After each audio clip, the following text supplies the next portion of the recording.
Chapter 7 of Frankenstein, or the Modern Prometheus, by Mary Shelley.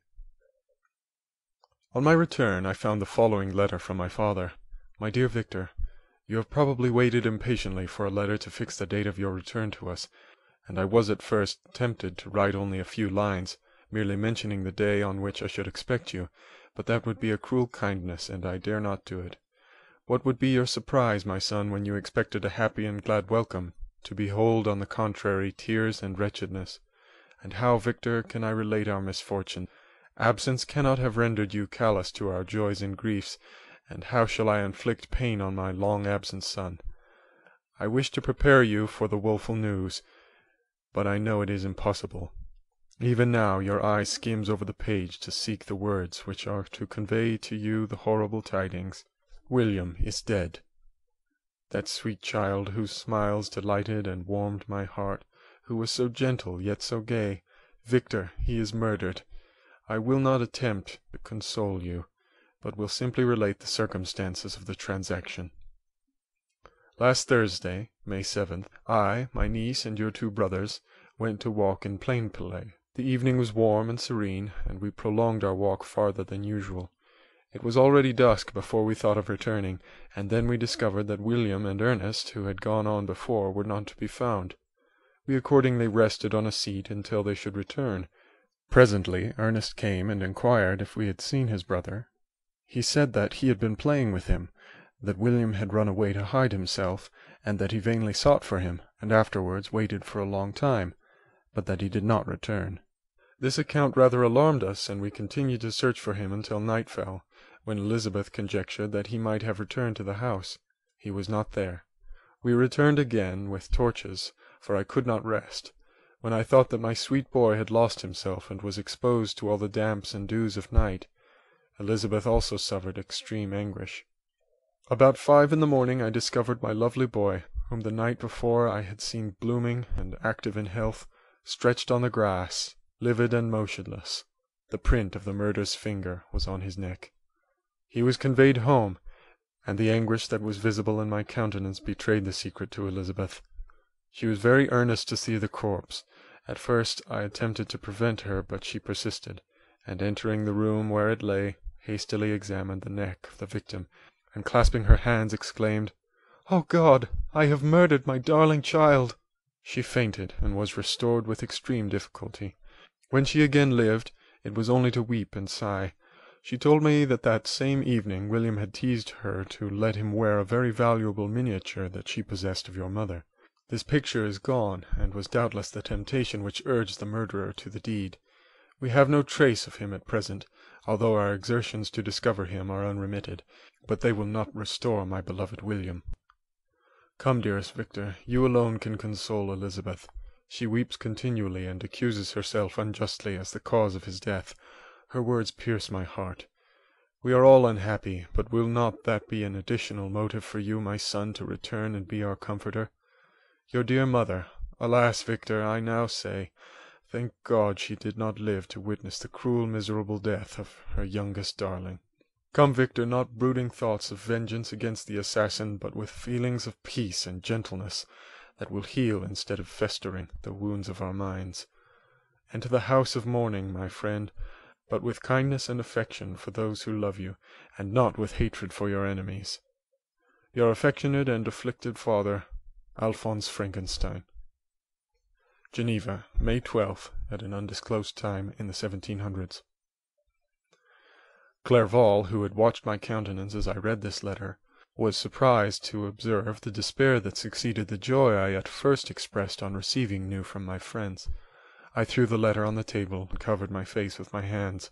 "My dear Frankenstein," exclaimed Henry when he perceived me weep with bitterness, "are you always to be unhappy? My dear friend, what has happened?" I motioned him to take up the letter, while I walked up and down the room in the extremest agitation. Tears also gushed from the eyes of Clerval as he read the account of my misfortune. "I can offer you no consolation, my friend," said he. "Your disaster is irreparable. What do you intend to do?" "To go instantly to Geneva. Come with me, Henry, to order the horses."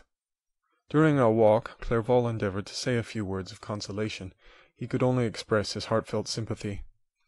"Poor William," said he, "dear lovely child! He now sleeps with his angel mother. Who that had seen him bright and joyous in his young beauty, but must weep over his untimely loss? To die so miserably, to feel the murderer's grasp, how much more a murder that could destroy radiant innocence! Poor little fellow! Only one consolation have we, his friends mourn and weep, but he is at rest.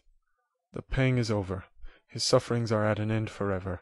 A sod covers his gentle form, and he knows no pain. He can no longer be a subject for pity. We must reserve that for his miserable survivors."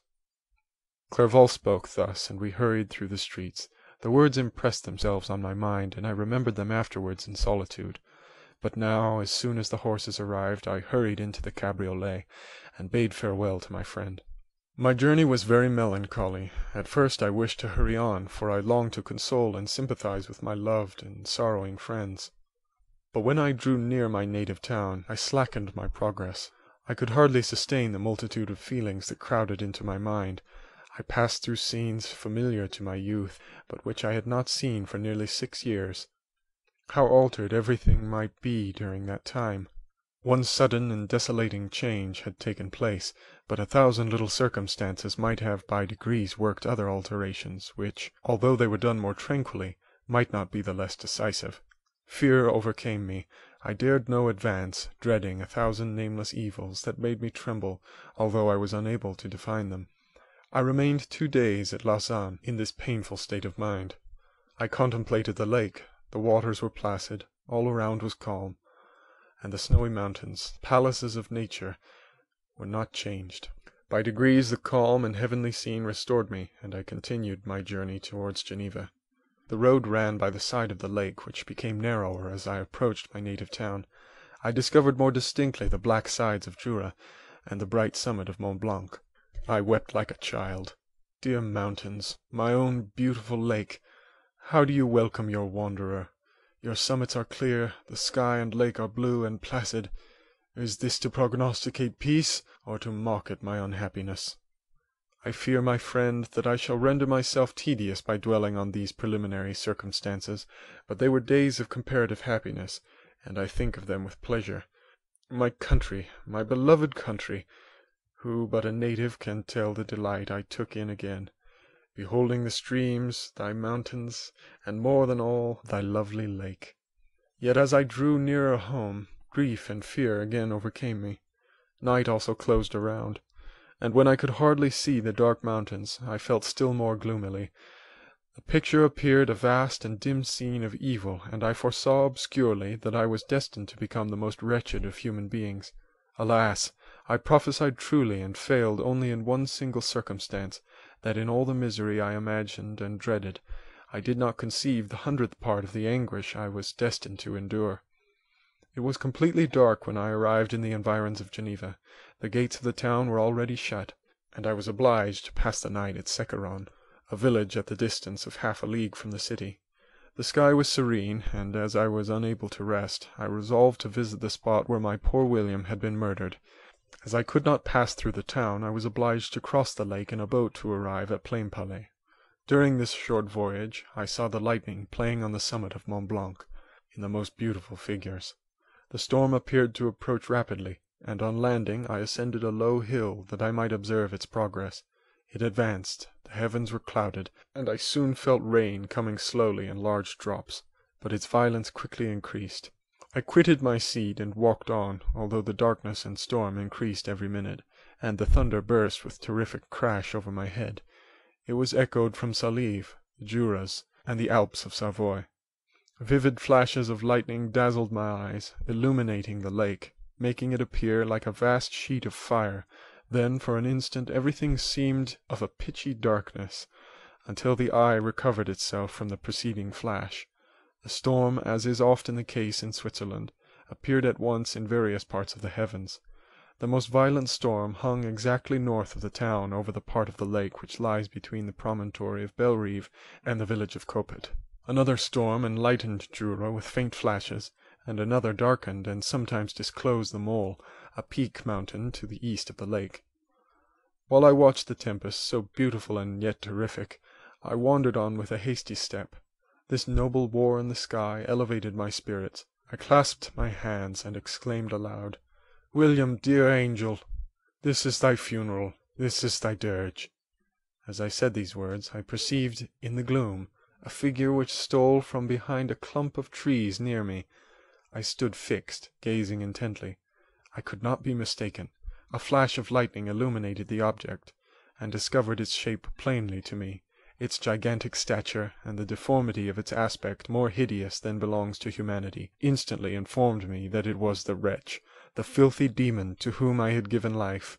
What did he there? Could he be, I shuddered at the conception, the murderer of my brother? No sooner did the idea cross my imagination than I became convinced of its truth. My teeth chattered, and I was forced to lean against a tree for support. The figure passed me quickly, and I lost it in the gloom. Nothing in human shape could have destroyed the fair child. He was the murderer. I could not doubt it. The mere presence of the idea was an irresistible proof of the fact. I thought of pursuing the devil, but it would have been in vain, for another flash discovered him to me hanging among the rocks of the nearly perpendicular ascent to Mont Salève, a hill that bounds Plainpalais on the south. He soon reached the summit and disappeared. I remained motionless. The thunder ceased, but the rain still continued, and the scene was enveloped in an impenetrable darkness. I revolved in my mind the events which I had until now sought to forget, the whole train of my progress toward the creation, the appearance of the works of my own hands at my bedside, its departure.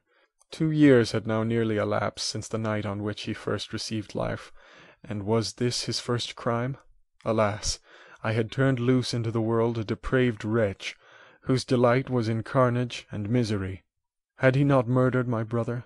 No one can conceive the anguish I suffered during the remainder of the night, which I spent cold and wet in the open air.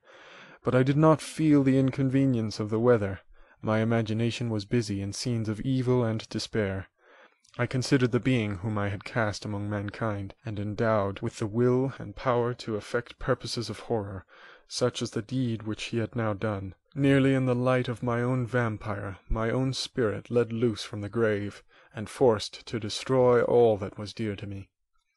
Day dawned, and I directed my steps toward the town. The gates were open, and I hastened to my father's house. My first thought was to discover what I knew of the murderer, and cause instant pursuit to be made, but I paused when I reflected on the story that I had to tell. A being whom I myself had formed, and endued with life, had met me at midnight among the precipices of an inaccessible mountain. I remembered also the nervous fever with which I had been seized just at the time that I dated my creation, and which would give an air of delirium to a tale otherwise so utterly improbable. I well knew that if any other had communicated such a relation to me, I should have looked upon it as the ravings of insanity. Besides, the strange nature of the animal would elude all pursuit, even if I were so far credited as to persuade my relatives to commence it. And then, of what use would be pursuit? Who could arrest a creature capable of scaling the overhanging sides of Mont Salève? These reflections determined me, and I resolved to remain silent. It was about 5 in the morning when I entered my father's house. I told the servants not to disturb the family, and went into the library to attend their usual hour of rising. 6 years had elapsed, passed in a dream but for one indelible trace, and I stood in the same place where I had last embraced my father before my departure for Ingolstadt. Beloved and venerable parent, he still remained to me. I gazed on the picture of my mother which stood over the mantelpiece. It was an historical subject, painted at my father's desire, and represented Caroline Beaufort in an agony of despair, kneeling by the coffin of her dead father. Her garb was rustic and her cheek pale, but there was an air of dignity and beauty that hardly permitted the sentiment of pity. Below this picture was a miniature of William, and my tears flowed when I looked upon it. While I was thus engaged, Ernest entered. He had heard me arrive, and hastened to welcome me. "Welcome, my dearest Victor," said he. "Ah, I wish you had come 3 months ago, and then you would have found us all joyous and delighted. You come to us now to share a misery which nothing can alleviate, yet your presence will, I hope, revive our father, who seems sinking under his misfortune, and your persuasions will induce poor Elizabeth to cease her vain and tormenting self-accusations. Poor William! He was our darling and our pride." Tears, unrestrained, fell from my brother's eyes. A sense of mortal agony crept over my frame. Before, I had only imagined the wretchedness of my desolated home. The reality came on me as a new and a not less terrible disaster. I tried to calm Ernest. I inquired more minutely concerning my father, and here I named my cousin. "She most of all," said Ernest, "requires consolation. She accused herself of having caused the death of my brother, and that made her very wretched. But since the murderer has been discovered—" "The murderer discovered? Good God, how can that be? Who could attempt to pursue him? It is impossible. One might as well try to overtake the winds, or confine a mountain stream with a straw. I saw him too. He was free last night." "I do not know what you mean," replied my brother, in accents of wonder. "But to us the discovery we have made completes our misery. No one would believe it at first, and even now Elizabeth will not be convinced, notwithstanding all the evidence. Indeed, who would credit that Justine Moritz, who was so amiable and fond of all the family, could suddenly become so capable of so frightful, so appalling a crime?" "Justine Moritz? Poor, poor girl, is she the accused? But it is wrongfully. Everyone knows that. No one believes it, surely, Ernest." "No one did at first, but several circumstances came out that have almost forced conviction upon us, and her own behaviour has been so confused as to add to the evidence of facts a weight that, I fear, leaves no hope for doubt. But she will be tried to-day, and you will then hear all." He then related that the morning on which the murder of poor William had been discovered, Justine had been taken ill and confined to her bed for several days. During this interval, one of the servants, happening to examine the apparel she had worn on the night of the murder, had discovered in her pocket the picture of my mother, which had been judged to be the temptation of the murder. The servant instantly showed it to one of the others, who, without saying a word to any of the family, went to a magistrate, and, upon their deposition, Justine was apprehended. On being charged with the fact, the poor girl confirmed the suspicion in a great measure by her extreme confusion of manner. This was a strange tale, but it did not shake my faith, and I replied earnestly, "You are all mistaken. I know the murderer. Justine, poor good Justine, is innocent." At that instant my father entered. I saw unhappiness deeply impressed on his countenance, but he endeavoured to welcome me cheerfully, and, after we had exchanged our mournful greeting, would have introduced some other topic than that of our disaster, had not Ernest exclaimed, "Good God, papa! Victor says that he knows who was the murderer of poor William." "We do also, unfortunately," replied my father, "for indeed I had rather have been for ever ignorant than have discovered so much depravity and ingratitude in one I valued so highly." "My dear father, you are mistaken. Justine is innocent. If she is, God forbid that she should suffer as guilty. She is to be tried to-day, and I sincerely hope, that she will be acquitted." This speech calmed me. I was firmly convinced in my own mind that Justine, and indeed every human being, was guiltless of this murder. I had no fear, therefore, that any circumstantial evidence could be brought forward strong enough to convict her. My tale was not one to announce publicly. Its astounding horror would be looked upon as madness by the vulgar. Did any one indeed exist except I, the Creator, who would believe, unless his senses convinced him in the existence of the living monument of presumption and rash ignorance which I had let loose upon the world? We were soon joined by Elizabeth. Time had altered her since I last beheld her. It had endowed her with loveliness surpassing the beauty of her childish years. There was the same candour, the same vivacity, but it was allied to an expression more full of sensibility and intellect. She welcomed me with the greatest affection. "Your arrival, my dear cousin," said she, "fills me with hope. You perhaps will find some means to justify my poor guiltless Justine. Alas! Who is safe if she be convicted of crime? I rely on her innocence as certainly as I do upon my own. Our misfortune is doubly hard to us. We have not only lost that lovely, darling boy, but this poor girl, whom I sincerely love, is to be torn away by even a worse fate. If she is condemned, I never shall know joy more. But she will not, I am sure she will not. And then I shall be happy again, even after the sad death of my little William." "She is innocent, my Elizabeth," said I, "and that shall be proved. Fear nothing, but let your spirits be cheered by the assurance of her acquittal." "How kind and generous you are! Everyone else believes in her guilt, and that made me wretched, for I knew that it was impossible, and to see everyone else prejudiced in so deadly a manner rendered me hopeless and despairing." She wept. "Dearest niece," said my father, "dry your tears. If she is, as you believe, innocent, rely on the justice of our laws, and the activity with which I shall prevent the slightest shadow of partiality." Chapter 7.